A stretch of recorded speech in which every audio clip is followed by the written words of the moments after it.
Selamat pagi, kita akan mendengarkan kebenaran firman Tuhan yang tertulis dalam 2 Raja-Raja 19 ayat 19. Maka sekarang ya Tuhan Allah kami, selamatkanlah kiranya kami dari tangannya, supaya segala kerajaan di bumi mengetahui bahwa hanya Engkau sendirilah Allah ya Tuhan. Demikianlah firman Tuhan.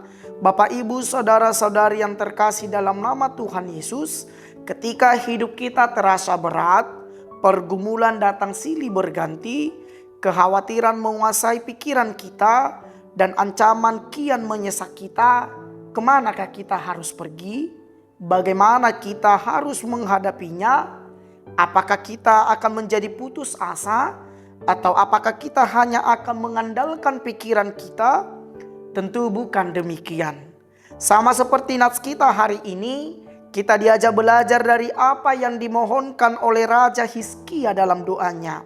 Ia pergi kepada Tuhan, ia mencurahkan isi hatinya atas apa yang terjadi, yakni ancaman besar dari Sanherib, Raja Asyur yang berkuasa kala itu. Ia tidak mengandalkan apa yang ia miliki, ia tidak mengandalkan kekuatan tentara perang atau strategi politik, tetapi ia hanya mengandalkan kasih dan penyertaan Tuhan. Pesan rendah hati, ia memohon pertolongan Tuhan agar Yerusalem diselamatkan oleh Tuhan dari tangan Raja Asyur yang begitu mengancam. Keamanan dan kenyamanan seisi bangsa itu ia mohonkan dalam doanya.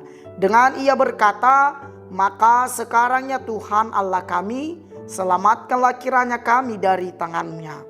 Frasa maka sekarang menunjukkan bahwa Hizkia memohon kepada Tuhan agar sekiranya Tuhan menyatakan janjinya, menyatakan belas kasihnya.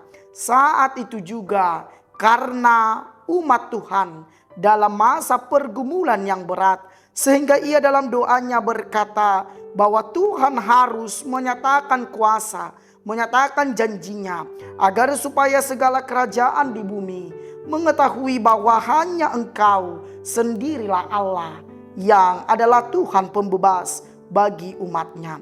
Hizkia hendak mengingatkan bahwa Tuhanlah yang menjadi tempat perlindungan seisi umat Israel, agar Tuhanlah yang satu-satunya berkuasa, karena Allah yang mampu menyelamatkan umatnya.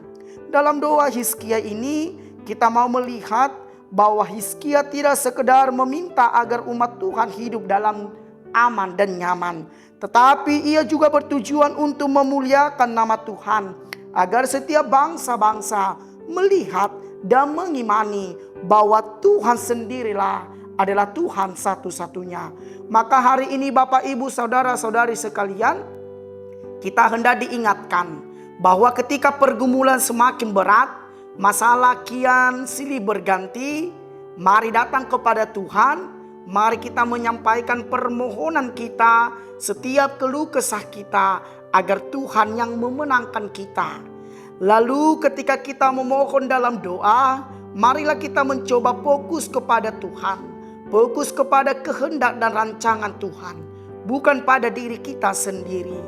Dan marilah kita mengingat bahwa pertolongan Tuhan itu ajaib, itu melampaui setiap pikiran kita, karena Tuhanlah adalah Tuhan yang membebaskan umatnya dan membebaskan kita hari ini. Amin, kita berdoa. Terpujilah Engkau Tuhan karena kasih-Mu melalui firman-Mu, bahwa Engkaulah ya Tuhan menjadi pembebas, menjadi penyelamat bagi umat-Mu yang dalam penderitaan, dalam pergumulan. Itulah kian yang akan kami hidupi, imani dalam kehidupan kami masing-masing. Berkati kami ya Tuhan dalam setiap proses kehidupan kami.